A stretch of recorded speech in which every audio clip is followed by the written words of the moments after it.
News కడియపులంకలో చిరుత సంచారంపై ఉత్కంఠ కొనసాగుతోంది. చిరుత ఆచూకీ లభించకపోవడంతో కడియపులంక ప్రజలు కంటి మీద కునుకు లేకుండా బిక్కు అంటూ గడుపుతున్నారు. మరోవైపు భారీ వర్షాల కారణంగా వరద వల్ల చిరుత పాదముద్రలు లభించడమే లేదు. అటు నిన్న ఓ రైతు పొలంలో లభించిన పాదముద్రలు కుక్కవని అటవీ అధికారులు తేల్చారు. చిరుత సంచారంతో కడియపులంక ప్రాంతంలో పనులన్నీ నిలిచిపోయాయి. పనులకు వెళ్లడానికి వ్యవసాయ కూలీలు జంకుతున్నారు.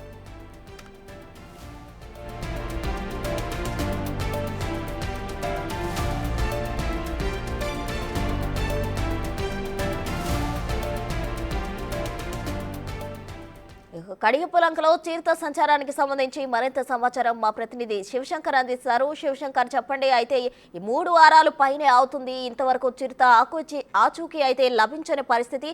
అధికారులు నిన్న ఓ రైతు పొలంలో దొరికిన కాలుముద్రలు కూడా కుక్కవని తేల్చి చెప్పారు. మరి చిరుత అక్కడ ఉందా లేదా, ఎన్ని రోజుల్లో పట్టుకునే అవకాశం ఉంది? స్థానికులు ఏమంటున్నారు? ప్రశ్న చూసుకున్నట్లయితే గత 5 రోజులుగా అయితే కడియపులంకలో అయితే చిరుత సంచారం కలకలం రేపుతుంది. కంటి మీద కునుకు లేకుండా చేస్తుందని చెప్పుకోవాలి. ఏదంటే జనావాసాలకి దగ్గరగా, ఏదైతే నర్సరీలకు ఆనుకుని ఉన్న జనావాసాలకి దగ్గరగా అయితే చిరుత పాదముద్రలను అధికారులు గుర్తించడంతో అయితే జనాలందరూ బెంబెలెత్తిపోతున్న పరిస్థితి కనిపిస్తుంది. రాత్రి అయితే కంటి మీద కునుకు లేకుండా రాత్రి అంతా కూడా పహారా కాస్తున్న పరిస్థితి కనిపిస్తుంది. కర్రలతోటి వాటితోటి గ్రామస్తులు కూడా గ్రామంలోకి చిరుత రాకుండా అయితే నిర్వహించే పరిస్థితులు కనిపిస్తున్నాయి. ఏదో ఎక్కడైనా చిరుత కనిపిస్తే కనుక అధికారులకు సమాచారం ఇచ్చే ప్రచారంలో అయితే ఈ ప్రస్తుతం అయితే కడియపులంక వాసులు ఉన్నారు. గత 5 రోజులుగానే ఈ సందిగ్ధంలోనే ఉన్నారు. అయితే 2 రోజులుగా విస్తారంగా వర్షాలు కురుస్తున్నాయి. ఏదైతే విస్తారంగా వర్షాలు కురుస్తున్న నేపథ్యంలో చిరుత 6 దాటిన తర్వాత దాని సంచారం ఎక్కువగా ఉంటుంది కాబట్టి ఆ పాదముద్రను అయితే గుర్తించలేకపోతున్నాం అంటూ కూడా అధికారులు చెప్తున్న పరిస్థితి కనిపిస్తుంది.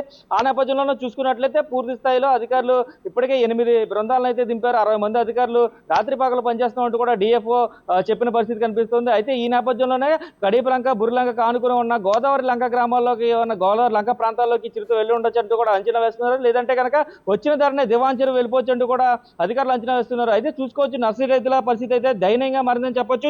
చూపించే ప్రయత్నం చేస్తున్నాను. చూడొచ్చు, ఇదైతే ఒక గులాబీ మొక్క ఏదైతే 2 రోజుల నుంచి అయితే నీరు లేకపోవడంతో పూర్తిగా ఎండిపోయి చచ్చిపోయే పరిస్థితి అయితే కనిపిస్తుంది. ఇదంతా కూడా చనిపోయింది. ఈ మొక్క అంతా కూడా ఇంకా పనిచేయదంటూ కూడా నర్సరీ రైతులు చెప్తున్న పరిస్థితి కనిపిస్తుంది. ఈ నేపథ్యంలోనే తమ పిల్లల్లా చూసుకుంటాము, ఇదంతా కూడా నర్సరీలో ఉన్న మొక్కల్ని తమ పిల్లలుగా భావిస్తూ ఉంటూ కూడా ఏదైతే నర్సరీ రైతులు చెప్తున్న పరిస్థితి కనిపిస్తుంది. అయితే ఈ నేపథ్యంలో పూర్తి స్థాయిలో అయితే అధికారులు కూడా పూర్తిగా త్వరతగతిన చిరుతను బంధించి తమకి రక్షణ కల్పించాలంటూ కోరుకుంటున్నారు. అదేవిధంగా చూసుకున్నట్లయితే అధికారులు పూర్తి స్థాయిలో అప్రమత్తం అయ్యారు. ఇదే ఏ పక్కగా వెళ్తుంది అనేది కూడా సరౌండ్ చేసి మరి చూస్తున్నారు. ఇప్పటికే 30 ట్రాప్ కెమెరాలను, అదేవిధంగా చూసుకున్నట్లయితే 4 సోలార్ సీసీ కెమెరాలను కూడా అమర్చిన పరిస్థితి కనిపిస్తుంది. అయితే 4 ట్రాపింగ్ కేసెస్ పెట్టినప్పటికీ కూడా ఎక్కడ చిరుత చెక్కలేదు. బహిరంగంగా ఉంచిన ఎర్రను కూడా చిరుత ఆహారంగా తీసుకోకపోవడంతో చిరుత ఎవరి మీద అటాక్ చేస్తుందంటూ కూడా అధికారులు కూడా పూర్తి స్థాయిలో అలర్ట్ గా ఉన్నారు. ఏదైతే 3 రోజుల నుంచి చిరుత ఎక్కడ ఆహారం తీసుకున్నట్లుగా కనిపించలేదు, ఆనవాళ్ళు లేవు అంటూ కూడా అటవీ శాఖ అధికారులు చెప్తున్న పరిస్థితి కనిపిస్తుంది. ఈ నేపథ్యంలోనే ప్రత్యేక బృందాలను కూడా ఇప్పుడు లంక గ్రామాలకి పంపించి లంక గ్రామాల్లో కూడా ఏదైతే గోదావరి లంకల్లో కూడా కృష్ణ జింకలు ఉంటాయి, కృష్ణ జింకలు తినేందుకు ఒకవేళ అటుపక్క ఏమన్నా వెళ్ళిందని కూడా ప్రత్యేక బృందాలను అక్కడ కూడా పంపిస్తామంటూ కూడా డిఎఫ్ఓ చెప్పిన పరిస్థితి ఇక్కడ కనిపిస్తుంది. ఏదేమైనప్పటికీ కూడా కడియపులంకలో అయితే హై టెన్షన్ వాతావరణం ఇంకా కొనసాగుతుందనే చెప్పుకోవాలి. ప్రశ్న రైట్, థ్యాంక్ యూ శివశంకర్.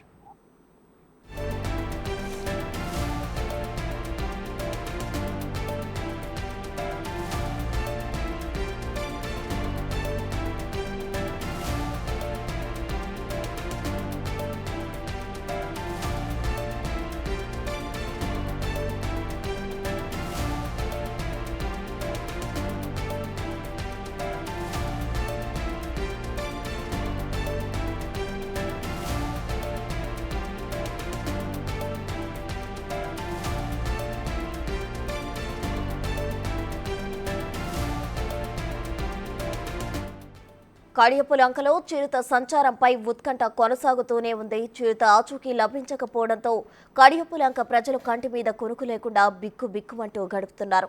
మరోవైపు భారీ వర్షాల కారణంగా వరద వల్ల చిరుత పాదముద్రలు లభించడం లేదు.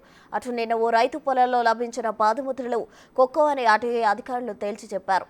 చిరుత సంచారంతో కడియపులంక ప్రాంతంలో పనులన్నీ నిలిచిపోయాయి. పనులకు వెళ్లడానికి వ్యవసాయ కూలీలు జంకుతున్నారు.